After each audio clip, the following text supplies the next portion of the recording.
In an effort to keep this video short, I'm going to try and talk about 3 specific things, and that is bitrate, digital compression, and ripping music, or more specifically why you shouldn't rip music due to audio quality reasons. There's a lot of points involved in this, so I'm going to sort of leave a timeline down below if you need to skip some things that you don't need to know that you already know, but everything in here is important, so if you don't know it, I highly recommend listening to it at least once. Okay, so the first concept we're going to talk about is called useful audio, or meaningful audio. Those aren't the official terms, they're just something that I call it because it's a good term. It sounds like exactly what it is.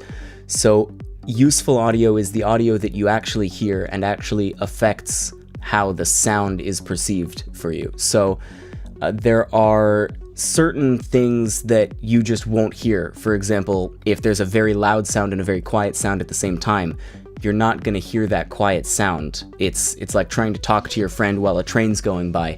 There's just too much sound. Even though your friend is making noise, it's not affecting you. There's also a limit to the highest and lowest frequencies that humans can hear, and obviously it varies person to person, but the generally accepted range is 20 hertz to 20 kilohertz. I've got that backwards, you're backwards. 20 hertz to 20 kilohertz, or 20,000 hertz. That is the accepted range for human hearing, and anything outside of that, most people will not be able to hear or perceive in any way. So those are 2 common examples of audio that's immediately not useful audio. The science behind this is called psychoacoustics. If you'd like to learn more about it, you can read about that. It's a very deep subject, and you can get degrees on it, which I do not have. But psychoacoustics is the science of how these sounds interact with each other and how we perceive them, and how our ears translate the waves to signals to our brain. So compression is basically the idea of trying to make an audio file smaller on your hard drive without removing a bunch of the useful or meaningful audio. And there are different acceptable levels of that. There are some files that don't lose any meaningful audio, and then there are some that throw some audio out, and the trade-off is you get a lot more compression in the file and a lot smaller of a file. So that's the basic concept behind compression, is just trying to make the file smaller by cutting out things we don't need or working around them. So computers being digital, they store everything as numbers, so we need to convert the waves of an audio signal into just raw numbers that the computer can then store and duplicate later. It's much easier than trying to store the mathematical equation that represents a wave. So how we've decided to do this is by taking a measurement of how high the wave is at certain intervals and drawing a bunch of dots along the arc of the wave, and then later another algorithm can come by, read those dots, and figure out where the wave was. So how many of these dots are taken per second is called sample rate, and as you can see here, the top graph, A, has much less samples taken each time there's a vertical line, and so on the right, that's what's stored in the computer. B has more samples, and C has even more samples. Obviously, as you go down, it's much easier to tell the exact details of the curve, so when the algorithm comes out later to try and break it back into a curve and make that sound again, the more samples you take, the more accurately you can replicate what the curve was originally. Now, these samples are taken thousands of times a second. Bottom standard usually for high quality audio is 44.1 thousand times a second, up to 48,000, 96,000 times a second is still fairly common on a lot of recording devices. So it's extremely high rates that we're sampling this curve, and then from that we're able to plot those and see where the line was supposed to be and recreate it in speakers without ever having to actually map the curve itself. So another concept you need to know about with sample rates is called the Nyquist theorem, and without diving too deep into the math behind that, it basically states that the sample rate determines the highest possible frequency that you can encode at that sample rate, and the frequency is half of the sample rate. So if your sample rate on a file is 48,000 samples per second, you can only record frequencies up to 24,000 hertz. that has to do with sampling a wave at the top and then the bottom and then the top again. And you can kind of see in this image here that the red wave is a very high frequency, the black is a very low frequency, but if you only take samples where these dots are, there's no way for the decoder to know whether those samples are representing the dotted line or the red line, so they just default to the lower frequency in every case.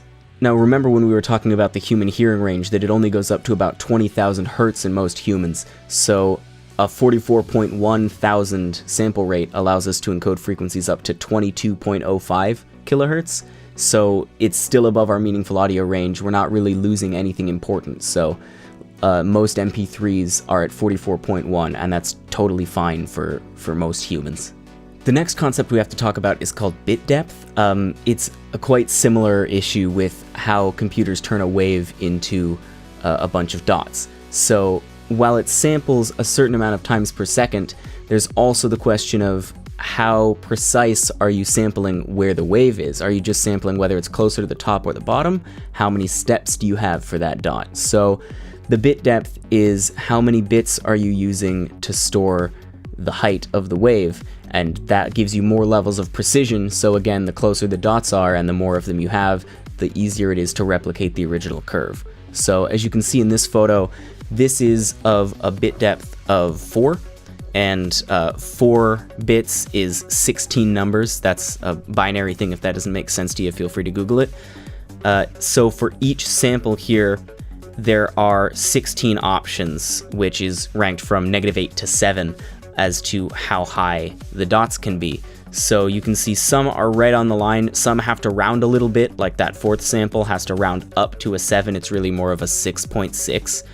So the more bit depth you have, the more lines it can put in there, and the more precisely it can measure how high the wave is, and obviously that makes it much easier to return and figure out exactly where the wave was when it's decoding it and sending it to your speakers.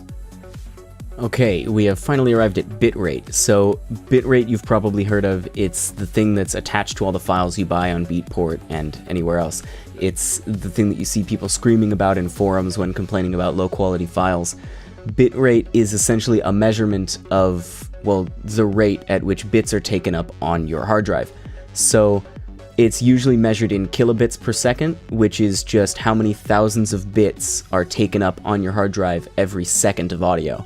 A CD is about 1,411.2, I believe, kilobits per second of audio. Algorithms have gotten way more efficient since then. The highest quality MP3 you're gonna ever find, they cap out at 320 kilobits per second. A SoundCloud or a YouTube rip will be 128 kilobits per second, and if you think that you're getting something better, you're not, and I'll go over that later.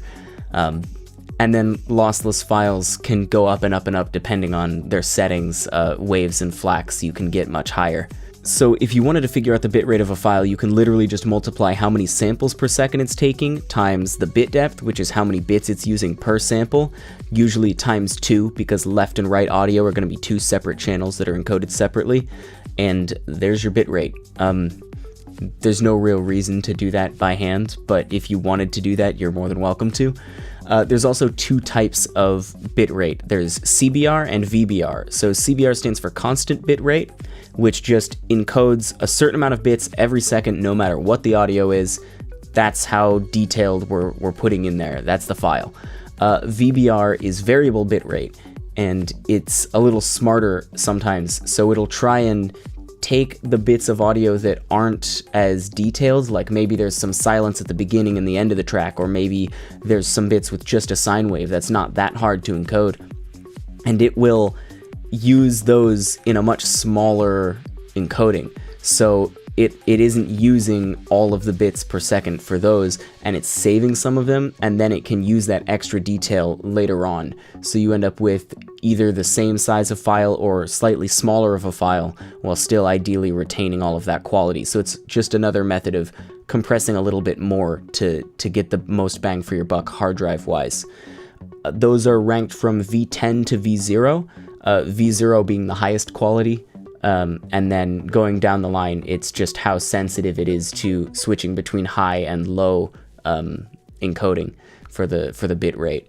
Most MP3s are going to be CBR. Most files you'll find will be CBR, but occasionally you'll run into a VBR file. Generally, it's easier to stick with CBR.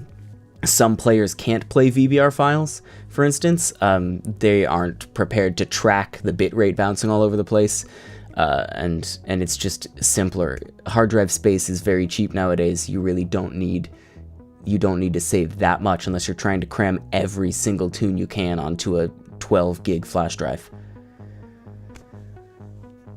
I don't know where you would get a 12 gig flash drive, but if you have one, you probably need the space.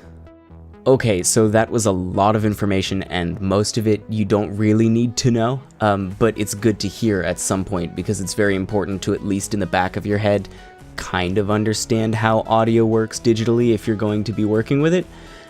Now we can kind of move on to compression, different types of compression, what it does to the sound, and what you should avoid, essentially. So there are two main types of compression. There's lossy and lossless compression, and again, they are what they sound like.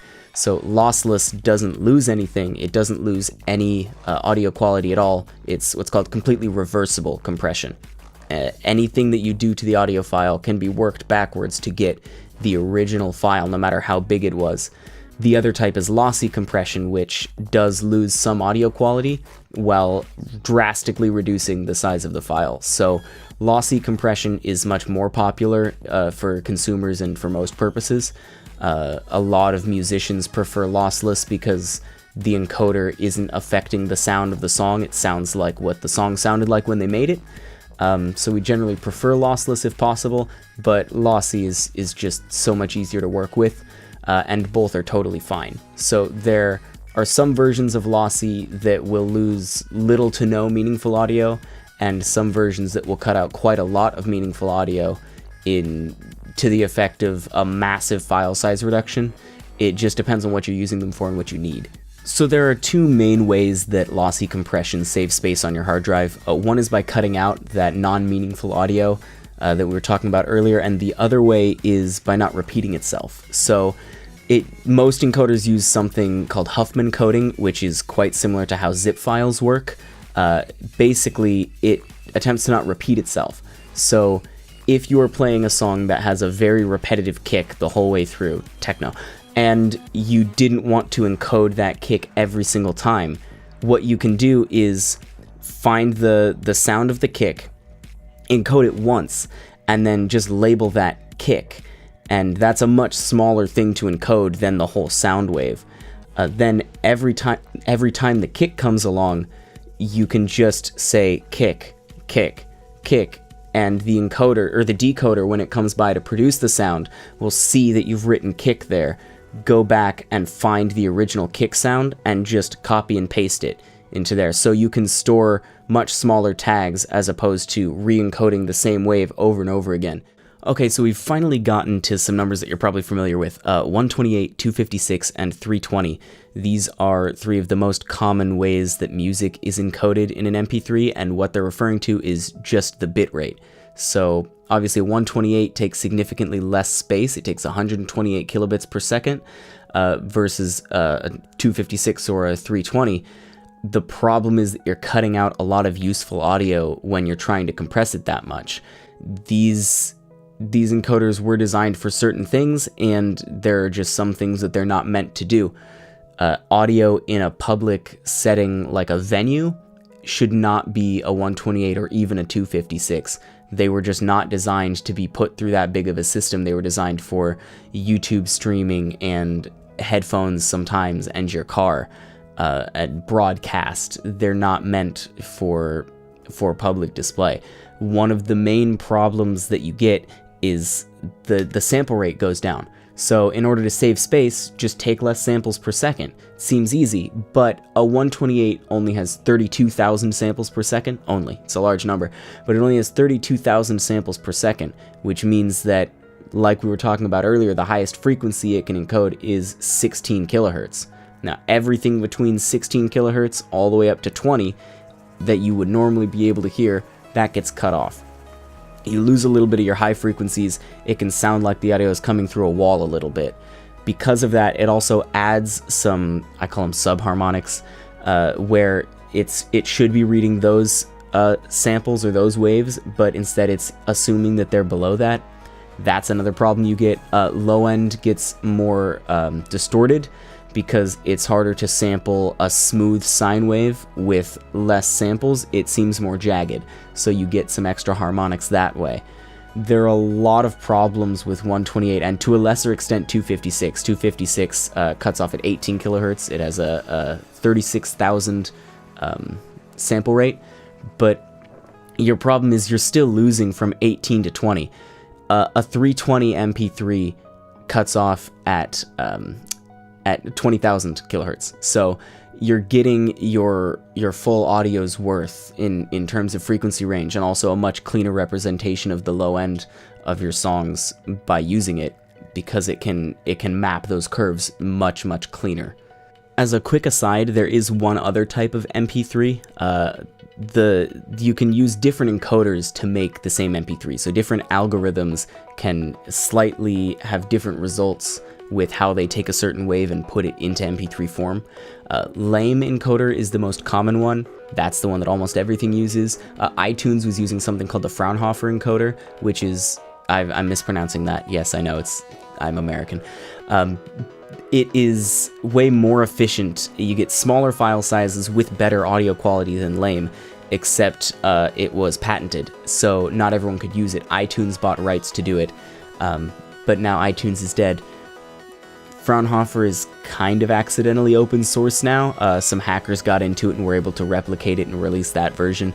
I won't go super into the history of that, but I might do a video on the history of the MP3 at some point, because it's actually a really interesting story.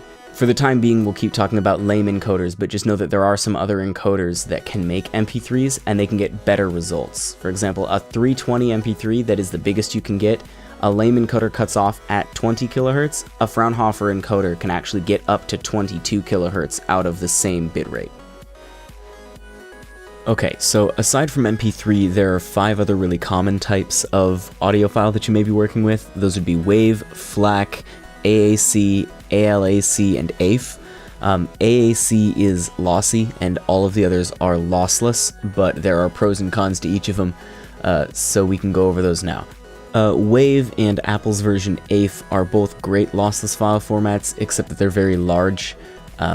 There are better ways to go about it nowadays, but those are super common and almost everything plays WAV, so it's still preferable for most contexts. FLAC is even better than WAV or AIFF.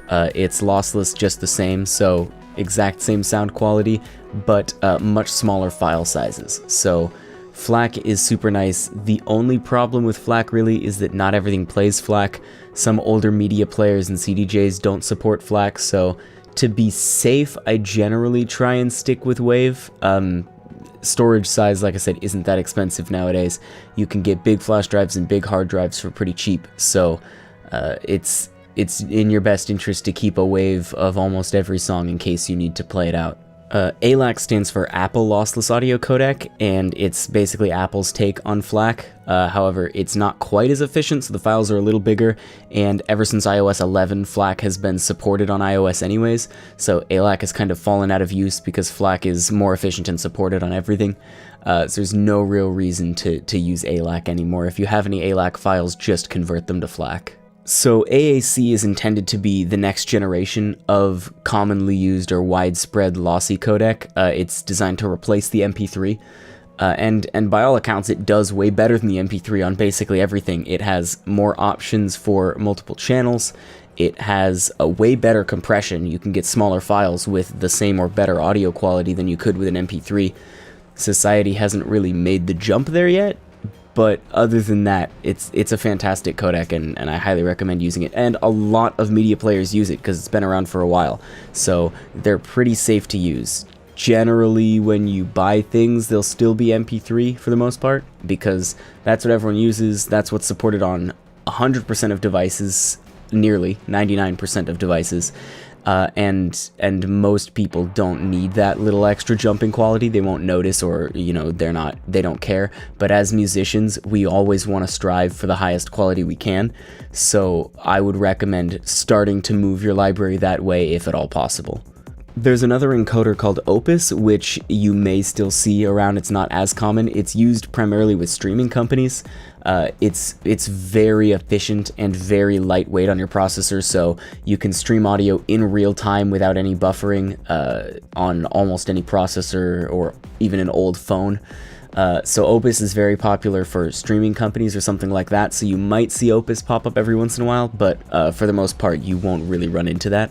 Alright, this part of the video is the most important part for everyone to understand, so I'm going to try and move the camera and use some diagrams to help me explain it to you. Stay locked into this part. If it doesn't make sense to you, go back and rewatch it. The rest of the video is whatever. I think it's interesting, but this is the part that's really going to affect how you treat your files and what you need to be doing. I'm going to introduce you to a lovely utility now. It is called Spek. It is an amazing tool that just displays sound graphically. So it just takes a song and from left to right, it just shows you all of the frequencies in the song as a color, and the difference in color is how loud that frequency is. You can see exactly what frequencies exist where.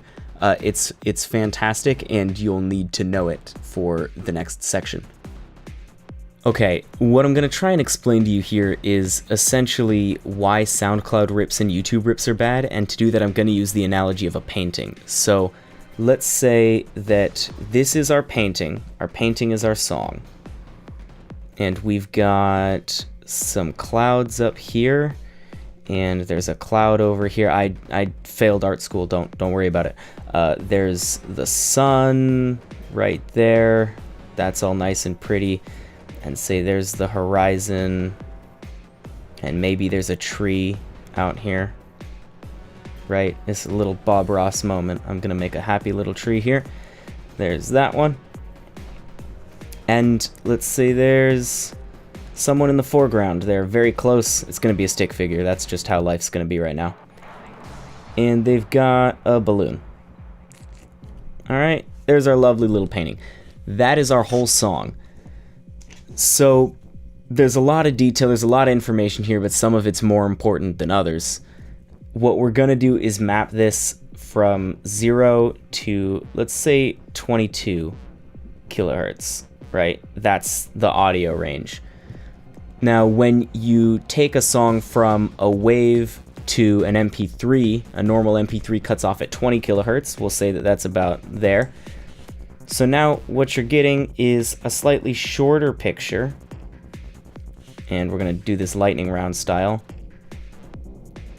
You get a slightly shorter picture, but it still has all the detail. You've still got your tree here. There you are. You've still got a happy little cloud. You've got your sun. We're missing that other cloud, but that's fine. That's not a problem. You still get the whole idea of the picture. You're not losing any content by not seeing that cloud.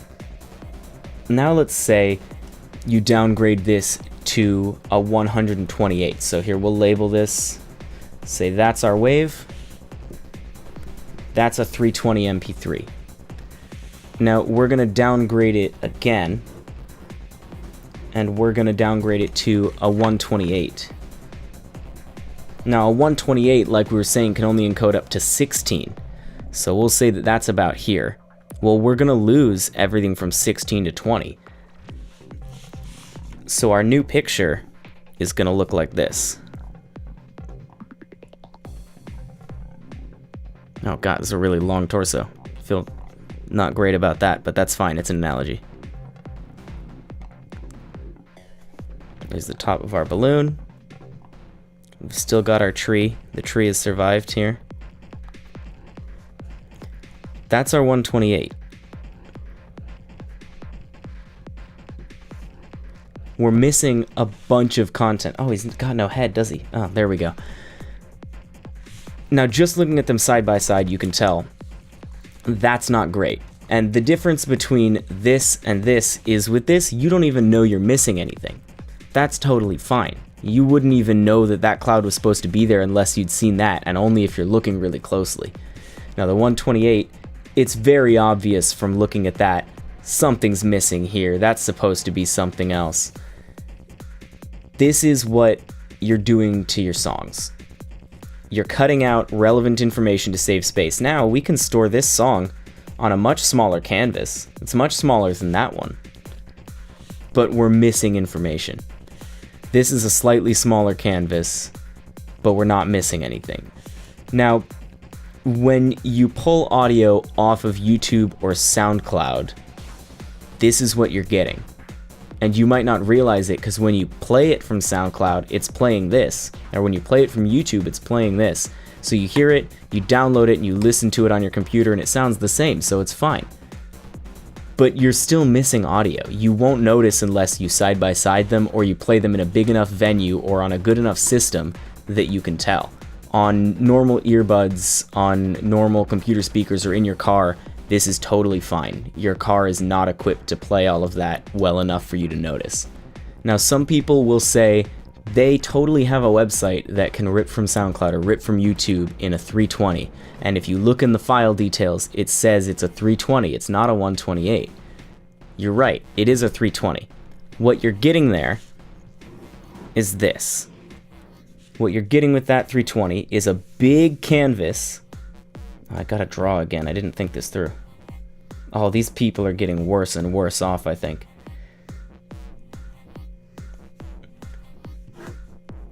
This is what you get with that 320 from your SoundCloud rip. You're getting a big canvas, tiny image, right? There's all this empty space in your file that you're encoding. You're using that space on your hard drive, but there's no audio in there. With a 128, we're chopping all of this off, right? Tiny canvas, tiny picture. When you download from SoundCloud, this is what's getting streamed. It's taking that picture and then putting it onto a bigger canvas. You're just wasting space. Every single song that you download, you should check in that Spek utility I was talking about. Every single one. Talking songs that you get directly from the artist, free downloads, even songs that you buy from Beatport, iTunes, rest in peace, anything. You should always be looking for this. You should be looking for this empty space. And now I'm going to show you what that looks like in our Spek software that'll let us find that shelf. So this is an image of a WAV file, totally lossless, audio all the way up to 22. Very good, and you can see the labels here at what frequency is what. Now this is a 320. See, audio all the way up to 20 kilohertz, totally fine, not a problem.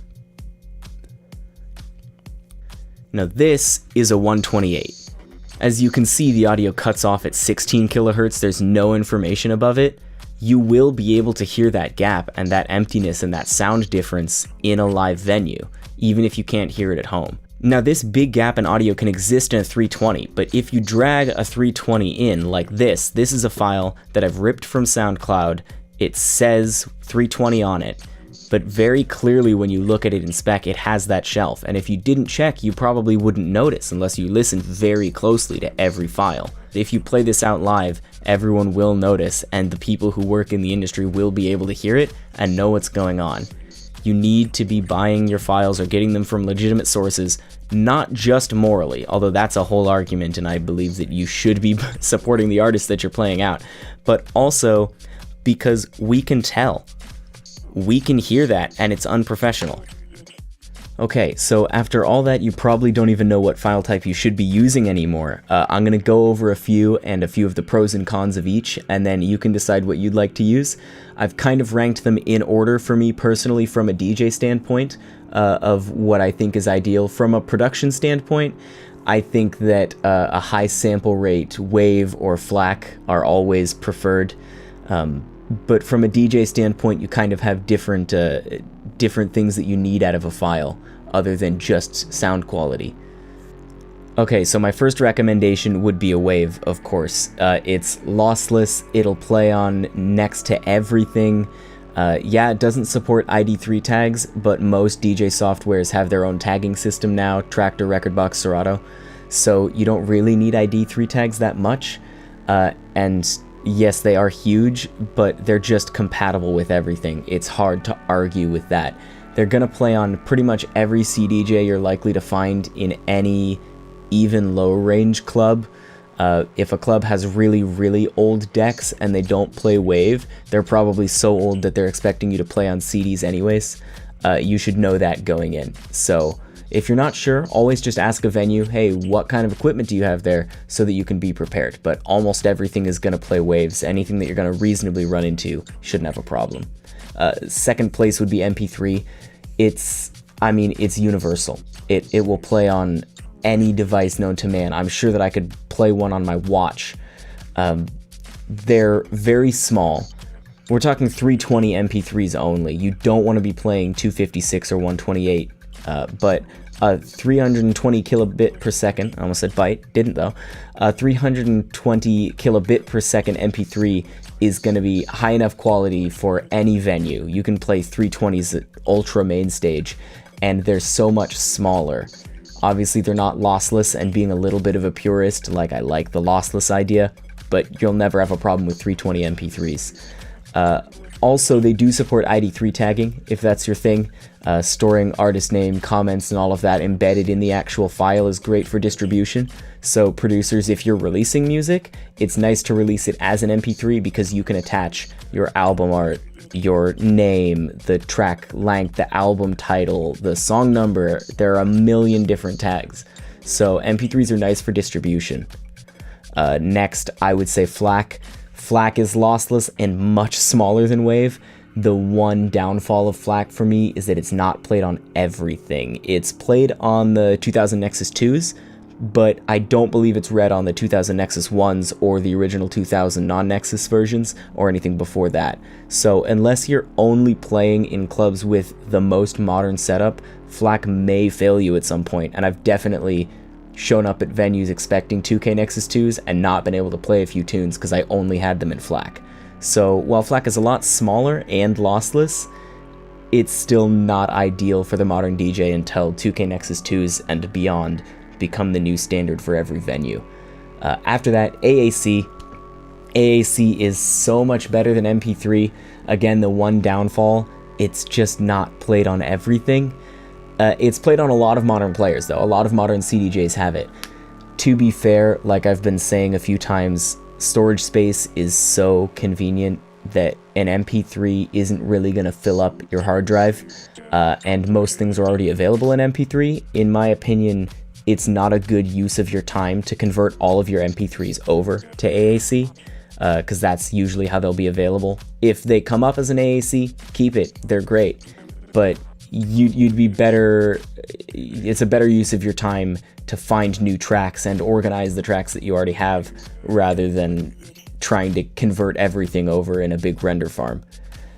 Okay, that video was definitely longer than I intended it to be. I may have actually split it up into two videos because I got a bit rambly in the middle and with the painting thing. But I think that I covered all the bases I was trying to. If there's anything you don't understand about what I said, feel free to comment or message me or whatever on any social media, and I'll try and clarify anything. If there's anything you'd like me to talk about, then definitely do the same, and I'll try and write it down and see if I have enough to say about it to warrant a whole video. I want to do a video on how I organize my tracks in Rekordbox. I'll probably do some videos on basic mixing at some point, and EQing, and maybe I'll even touch on production and sound design. But, I mean, let me know what you want to hear. I'm going to continue to disseminate information as best I can, and hopefully someone finds a use for it. So, until next time.